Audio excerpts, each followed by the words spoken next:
একবার ভাবো তো, মাঝরাত, তোমার চোখে ঘুম নেই, তুমি ইনস্টাগ্রাম স্ক্রল করে যাচ্ছ, বন্ধুদের দারুণ দারুণ সব ভ্যাকেশনের ছবি, নতুন আইফোন আর কাপল গোলসের ছবি দেখতে দেখতে নিজের জীবনটাকে কেমন যেন অর্থহীন লাগছে। মনে হচ্ছে সবাই কত এগিয়ে যাচ্ছে আর তুমি সেই একই জায়গায় দাঁড়িয়ে আছো। এই অনুভূতিটা কি তোমার খুব চেনা চেনা লাগছে? যদি লাগে তবে বিশ্বাস করো, তুমি একা নও। আমাদের জেনারেশনের প্রায় সবারই এটা একটা কমন সমস্যা। আমরা এমন একটা লাইফস্টাইলের পিছনে ছুটছি যেটা হয়তো আদতে আমাদের খুশি করতে পারছে না। কিন্তু আসল হ্যাপিনেস বা খুশি জিনিসটা ঠিক কী? এটা কি দামি গ্যাজেট, ব্র্যান্ডেড জামা কাপড়, নাকি সোশ্যাল মিডিয়ায় হাজার হাজার লাইক?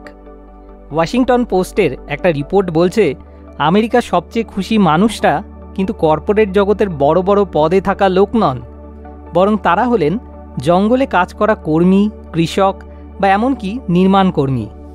অবাক লাগছে? লাগারই কথা। আসলে আমরা খুশি নিয়ে যা যা ভাবি তার বেশিরভাগই ভুল। আসল সত্যিটা আমাদের মস্তিষ্কের ভেতরে লুকিয়ে আছে। আমাদের ব্রেন অনেকটা একটা কেমিক্যাল ল্যাবের মতো, যেখানে দুটো কেমিক্যাল খুব গুরুত্বপূর্ণ ভূমিকা পালন করে, ডোপামিন আর সেরোটোনিন। ডোপামিন হলো আমাদের ব্রেনের মোটিভেশন কেমিক্যাল।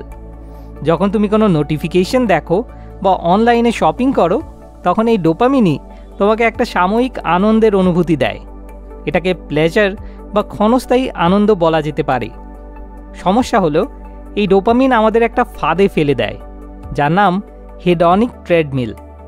নামটা শুনেই বুঝতে পারছো, এটা একটা ট্রেডমিলের মতো, যেখানে তুমি ক্রমাগত দৌড়াচ্ছ কিন্তু এক চুলও এগোতে পারছো না।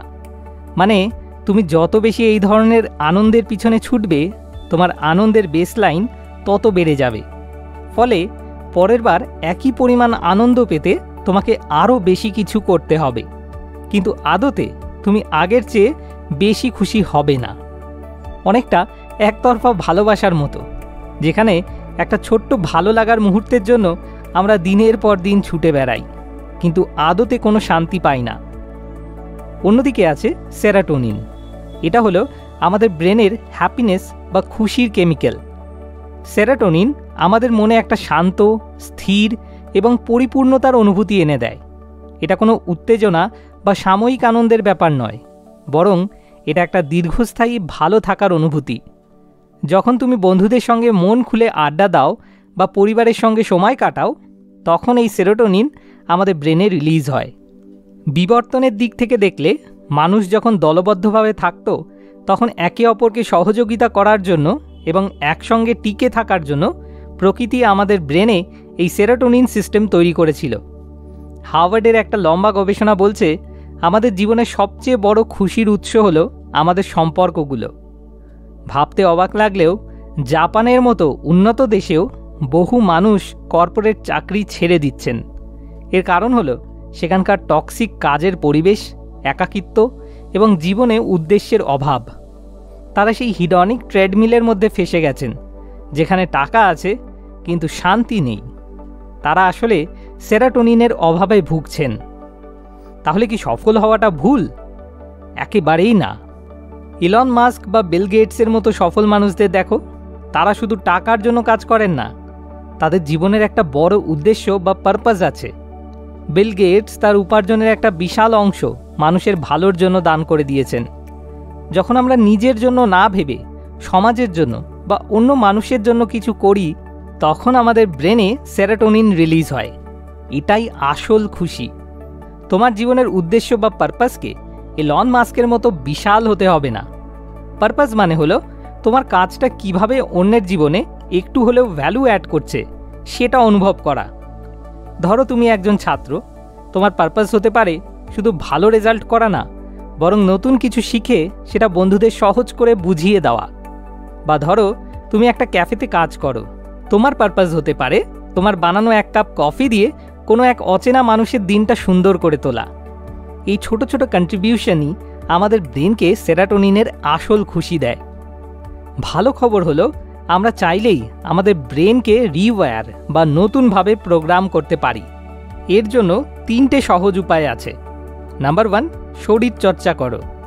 গবেষণা বলছে প্রতিদিন অন্তত ৪৫ মিনিট ব্যায়াম করলে মাত্র ৮ সপ্তাহের মধ্যে আমাদের ব্রেনের সেরাটোনিন লেভেল 50% পর্যন্ত বেড়ে যায়। আমাদের পূর্বপুরুষরা শিকারী ছিলেন, তারা সারাদিন দৌড়ঝাঁপ করতেন। শরীরচর্চা আমাদের ব্রেনকে সেই পুরনো দিনচর্চার দিকে নিয়ে যায় এবং খুশি থাকতে সাহায্য করে। নাম্বার 2, দিনের আলোয় সময় কাটাও। দিনের আলো আমাদের চোখের মাধ্যমে ব্রেনের সেই অংশকে সক্রিয় করে যার সেরাটোনিন তৈরি করে। তাই ঘরের মধ্যে বসে না থেকে প্রতিদিন কিছুটা সময় বাইরে আলোতে কাটাও, দেখবে মন ভালো হয়ে যাবে। নাম্বার 3, সঠিক খাবার খাও। আমাদের 90% সেরাটোনিন তৈরি হয় আমাদের পেটে, তাই আমরা যা খাই তার সরাসরি প্রভাব আমাদের মনের ওপর পড়ে।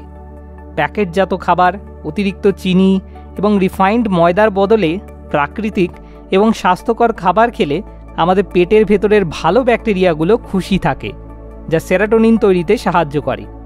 সেরাটোনিন অণুগুলো আমাদের শরীরে 48 ঘন্টা পর্যন্ত সক্রিয় থাকে, তাই একটা স্বাস্থ্যকর খাবার তোমার মুডকে প্রায় 48 ঘন্টা পর্যন্ত ভালো রাখতে পারে। এখানে একটা কথা মনে রাখা জরুরি, ডোপামিন কিন্তু পুরোপুরি ভিলেন নয়। লক্ষ্য পূরণের জন্য যে মোটিভেশন দরকার সেটা ডোপামিনই যোগায়।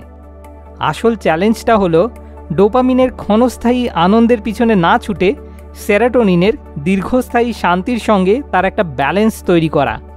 কারণ আমরা যতই আধুনিক হই না কেন, আমাদের শরীর আর ব্রেন কিন্তু এখনও সেই আদিম মানুষের মতোই আছে। আমাদের চাহিদাগুলো খুব সাধারণ: ভালো সম্পর্ক, জীবনের একটা উদ্দেশ্য এবং অন্যের জন্য কিছু করার সুযোগ। খুশি কোনো দৌড় প্রতিযোগিতা না, এটা একটা পছন্দ। এটা সাময়িক আনন্দের পিছনে ছোটা না, বরং নিজের ভেতরে শান্তি খুঁজে পাওয়া।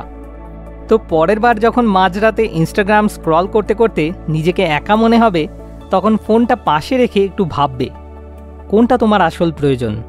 একটা ডোপামিন কিক নাকি দীর্ঘস্থায়ী সেরাটোনিন হ্যাপিনেস? আশা করি এই ভিডিওটা তোমার ভালো লাগবে। যদি মনে হয় এটা তোমার বন্ধুদেরও সাহায্য করতে পারে, তাহলে অবশ্যই তাদের সঙ্গে শেয়ার করো। নমস্কার।